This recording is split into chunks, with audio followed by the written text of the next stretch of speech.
Krama Banjar Sang Agung menggelar upacara pecaruan di lokasi tewasnya Gede Budiarsana Kamis 29 Juli. Pecaruan yang digelar di Simpang Jalan Subur Kalimutu Tegal Harum, Monang Maning dan Pasar Barat itu bertujuan menetralisir aura negatif dan mendapatkan kembali ketenangan supaya terhindar dari suasana mencekam atau gangguan negatif. Pelaksanaan upacara dibantu jajaran Polsek Denbar, Babinsa dan Pecalang. Tak hanya di titik tewasnya korban, upacara juga digelar di kantor PT Beta Mandiri Multi Solution di Jalan Patuha 7 nomor 9C, lokasi dimulainya insiden tragis itu. Anak Agung Aji Mangku Sugiyarte yang memimpin pelaksanaan upacara mengatakan pecaruan Pance Sate ini menggunakan 5 jenis ayam sebagai simbol rajas.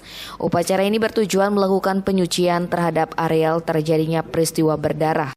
Di samping mendoakan agar arwah korban Gede Budiarsana tenang di alamnya, sementara klien adat Banjar Sange Agung I Gusti Nyoman Sukre mengatakan pelaksanaan upacara ini sudah dibahas dalam rapat Prajuru Banjar dan PKK. Biayanya berasal dari Banjar dan sumbangan prabekal desa Tegal Harum.